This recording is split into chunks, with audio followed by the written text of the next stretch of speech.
Maayong gabi or maayong adlaw sa tanan na nanimati ning atong programa sa TV Apologia Gipasigdan sa Lay Catholic Apologist International. So actually na ako karon din sa Samal, Davao del Norte. Kaya nagpahigayon mi og magsilbi amo ang organizational combat challenge. Tungod na kaya kampo ko tawag ining sa kasamtangan is ako ang naggunit o naghupot sa Falcon Fire Auxiliary Davao Incorporated. So muna na nangato ang team din naghimo sa combat challenge. Unang until now is wala pa ta natulog tungod kay ato ang ginamonitor ang ato ang mga players. Naghatag pud ta og kuan pud sa ilaha og premyo pud sa ilaha. At least always sila updated sa ilahang knowledge concerning tawag ining emergency responding emergency as emergency responder. At the same time always pud nila mahinumduman ang tanan nilang mga obligasyon sa paghimo sa pagresponde sa bisan unsang klaseng kalamidad. So kay programa ni sa Lay Catholic Apologist International mo na nga karong kagabihon is nalang koy tawag anang ubagon nga mga butang kinahanglan nato tagaan ug iko kung pagtin-aw. Kay syempre usa man ta sa mga admin sa Independent Catholic Apologist Group, the same time sa The Lay Catholic Apologist International. So usa man ko sa mga admin. So nabasa po na ko ang mga komento mahitungod sa pagtulunan sa Santa Iglesia Katolika Apostolika Romana. So karon mga higalag may igsuon ato ang tagaan og gamay nga pagtin-aw concerning sa stand sa LCA. Pag-ingon og LCA organization ni sa kaniadto Novus Ordo Defenders, pero karon is naghupot mi sa traditional teaching sa simbahang Katolika. So ang issue nga ako ang nabasa regarding sa Novus Ordo sa Novus Ordo Missae ay lagi kanunay gyud ipamugos nga ang Novus Ordo Missae is a Catholic rite. So ato asang i-discuss kung ano sa mahimong Katoliko ang usa ka rito. Number one, kaya actually kulang kaayo kung yung Catholic rite na tungod kay gi-approve lang sa Santo Papa, which is usa siya sa mga requirements. Pero ang tinuod is naagi mga bugat nga mga rason ano sa mahitabo ang usa ka practice or ang usa ka rito mamahimong Katoliko. So number one, kinahanglan kini nga klaseng rito is nag-originate sa tawag ini 1st century AD. So dili man siya ingon na kumpleto pero gina-practice na siya after 200, 300, 400, 500 AD sa as long as gigamit ni Santa Iglesia Katolika for almost 2,000 years. So usa sa mga requirements mao ang kanang sa Catholic in time. So kung yung kagrito kinahanglan gigamit na sa simbahang Katolika for almost 2,000 years ago na. Ang iyang edad ani almost 2,000 years old na. Kaya sumala pa ni Pope Clement the First, wala ko masayop, ang Katolikong or ang balaan nga butang kinahanglan itratar sa balaan nga paagi. Kasamang pagkaagi ang Katolikong practices or ang Katolikong kultura or ang Katolikong kining magsilbi rito o ang Katoliko nga kasaulugan kinahanglan gamitan pud og Katoliko nga rito. Kay usa man nagkapagbugal-bugal ngadto sa Dios kun ang atoang tawag anang gawi o ang atoang giselebrar gitagatag pagsimba perfect na pagsimba ang Dios nya gamitan nato sa imperfect rite.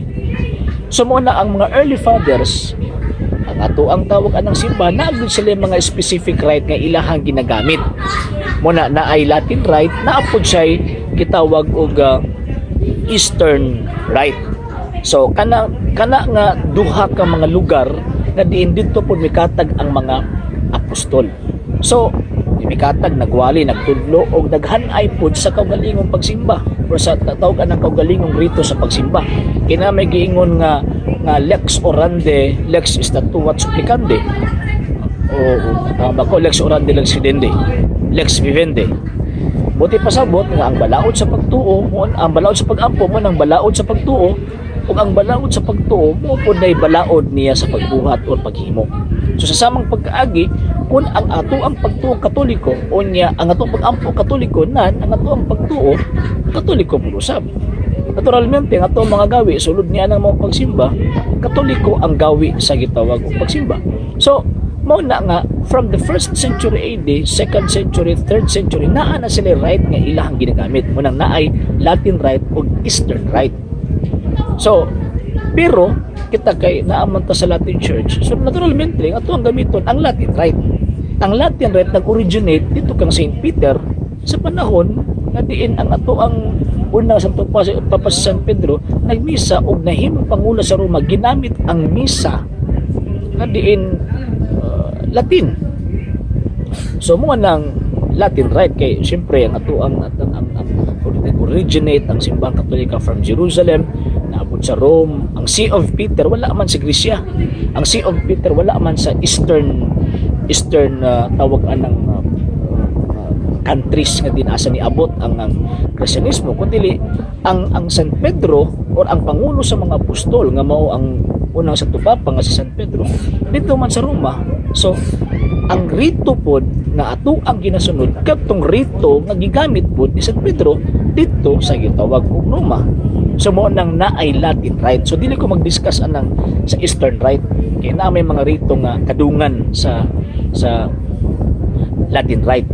Kadungan siya pero as far as mga banggiitang mga liturgies is concerned, ang Latin rite is pinakakaraan na tawag anang rito sa pagsimba sa mga Kristiyanos.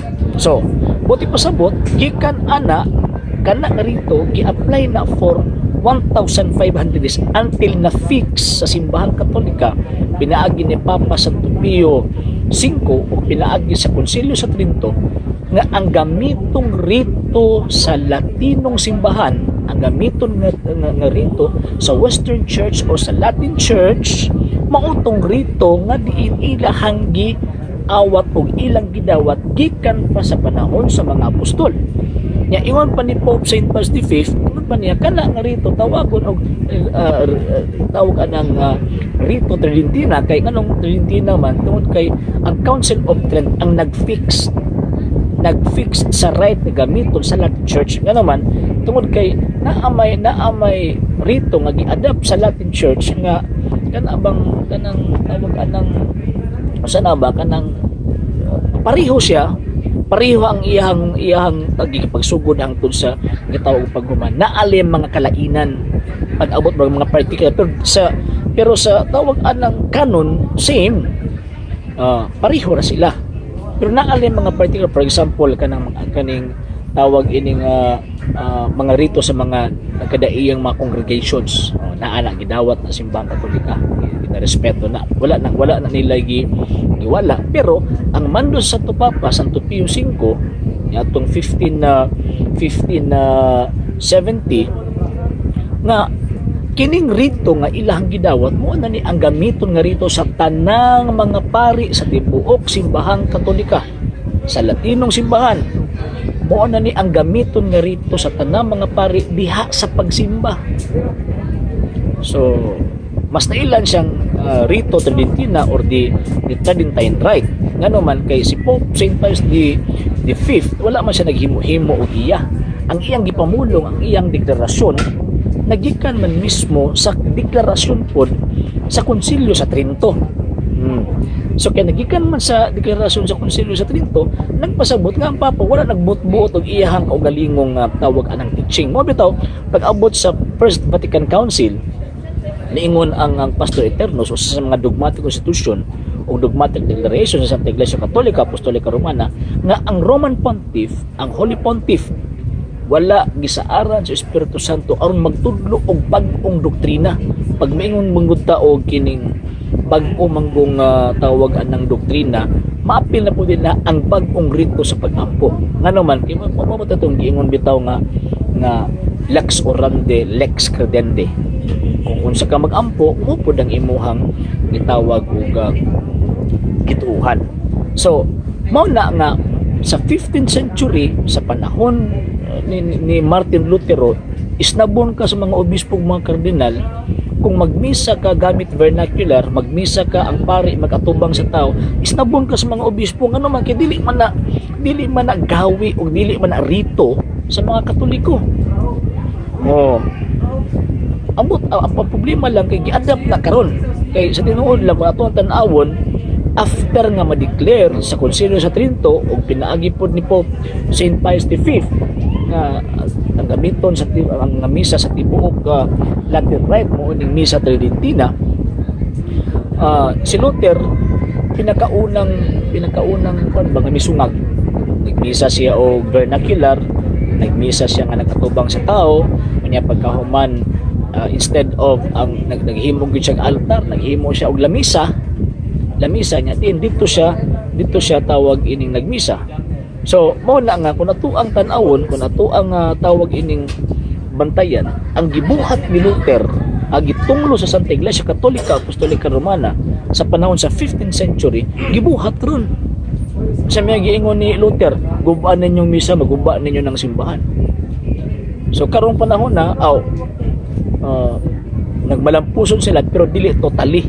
Kaya na pa may mga nabilin mo na nga ang ilahang tawag anang katuyuan, ilaha gito ipamugos sa karon na panahon nga kanang misa tridentina wala na obsolete na ang atong himuon karon, ang atong ginahimo karon, ginasimba nato kanang misa nga ato makita karon nga pare magatubang sa tao, mogamit og vernacular ug mogamit sa ritong bag-o. Mo na ipinakadako nga kini igo lang ko nitubag itubag sa mga punto nga gi-raise pod nga question or gi-raise pod nga tawag ining punto sa mga ipangutana sab nato. Okay, so mo na nga kami sa lay Catholic apologist mas ni kuan ni sana ni alayon mi sa baruganan sa Society of St. Pius X. Ano man, nakikita na mo nga ang ilahang baruganan, ang ilahang argumento, ang ilahang gituuhan, ang ilang gibit-bit na doktrina, dili inimbento. Ang dili man inimbento kay ang ilang gibit-bit kaptumang pagtuong nagi pasa-pasa, gikan pa sa first, second, third, until now. Mabataw ang tawag ining murag silbi baruganang pulong ni Archbishop Marcel Lefebvre, ang founder sa Society of St. Pius X, amo nang gitudlo kung unsa ang among gidawat. Ngano man kay bawal ang mga kapapahan, ang mga obispo, mga kardinal, mga pari nga magtudlo og bag-o nga dili nahaom sa tradisyon sa pagturo. Nay usa ka santos ka papa namulo nga kung muisgot ka o grito nga pinasubo sa tradisyon ano siya, wala question. Pero kung mo gamit ka grito nga dili subay sa tradisyon ay sa libay na mabitaw nga pag-abot sa Konsilyo sa Trento, klaro kaayo nga gitunglo. Ang simbahan mismo niingon si bisan kinsa mo gamit og bagong rito, bisan kinsa nga mga pastor sa simbahan matinunglo kung mo gamit kag rito nga dili katong rito nga giawat, dili katong traditional tawag right mo nakita mga Katoliko, tinuod ng Katoliko atong susihon tong simba gyud ng Katoliko katong pamaagi sa pagsimbang Katolika. Dili gyud nga nang magsimba nga kanay bitong inimbento lang Protestante, dili. Inimbento lang gipatuo lang nga Katoliko nga rito pag-abot sa 1970 pababa wa pa nailhi na. So how come nga mamahimong Katoliko na? Una, first Catholic in time. Ang Novus Ordo Missae is official siya og tawag anang implement kay syempre naman ning tawag ining sana kanang gi-eksperimentuhan siya 1965 after sa Second Vatican Council, unya na konklusyon na nila pagka 1970. So how come nga imong ma-connect na dito sa Catholic in time? So hindi good pwede. Catholic in origin nasamot. Ang Misa Tridentina na ay mga daghang mga ang liturgist, mga scholars sa liturhiya nag-ingon nga kining Latin rite, kining misa tridentina gamay ray mga nahatagan din na og tawag kanang magsilbi kanang development ba kumbaga. Ang unod ang murag silbi parahan sa iyang rito namang go external o internal part of the rite. Ang internal niya kanang giputos sa nindot kaayo nga adagan sa rito mo gikan kang San Pedro. So matrace na to. Question, sa Novus Ordo Visayas ano sa man mo na matrace? Trace sila atong mga pari sa una nagatubang gigamit na pa man to sa antiquity. Dili pa man sila makakuan nya sa may gingon ni Papa Pio XII. Hindi na to nimo pwede gamiton ang mga butang na tawag anang wala nagigamit sa Santa Iglesia Katolika, Apostolika Romana. Wala man to siya gigamit, wala man to siya gikuan nga mo ay practice, universal practice simbahang Katolika. So naa man gini-prevail, naa man ni-prevail nga tawag anang rito nga mo ay gigamit universally sa simbahang Katolika nga mo nang Misa Tridentina. Gihingan lag Misa Tridentina pag-abot sa 15th century through the Council of Trent og pinaagi ni Papa Pio Santo Papa Pio V. Santos pa ito Santo Papa. So, mo lang di gyud maigo Catholic in time, Catholic in origin, samot na sa Catholic in teaching. Mato ang bantayan ang Misa Tridentina, grabe. Pagkalang pagpanguros daan, kapila na manguros. Pero daghan ang manguros. Daghan ang tawag anang pagpanguros sa Misa Tridentina pag-abot sa kining Novus Ordo. Kapila na lang manguros in tao ng pari. So, pag nahitabo ba nga ang lesser ang tawag ining kanang expression, total expression of the Catholic faith kay sumala pa sa mga Santo Papa nga ang rito mo man na siya ang perfect expression of the Catholic faith.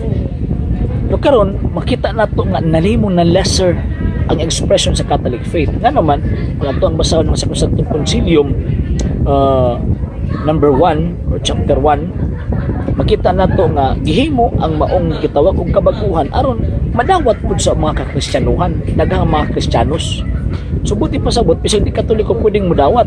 Mo na nga ang pag-imbento, ang paggunit o ang pagmugna sa Novus Ordo Missae nangayog tawag anang pangunahuna si Archbishop Anibal Ibonini dito sa unom ka mga Protestante nga iyang binayran. So mo na nga kung atong tan-awon hybrid kumbaga ba mura og naay duda ka Katoliko ni kay pari ang nagmisa pero Protestante man ang ilang rito. Muna kung atong tan-awon ang misa karon nato nga atong makita kung musimba po kang Lutheran maura. Hapit-hapit ra. Nga naman kay para imong lagi nga para madawat lagi pod sa ubang mga Kristiyanuhan. Kay para mo rhyme pod sa decree on ecumenism.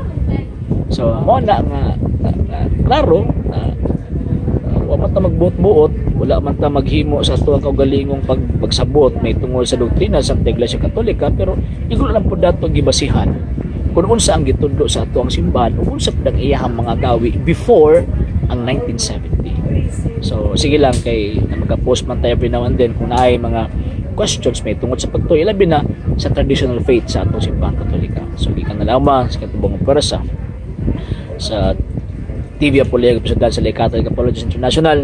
Kinin yung ubos ng Alexis Pitong Katoliko Sir R.J. Seno. Ang contemporary manimit kanyang mingon Ecclesiam Servire et Fidem Catholicum Defendere. Mayong annos na. Alang sa mga dugang videos and informations, just click like, subscribe, then click the notification bell for more updates.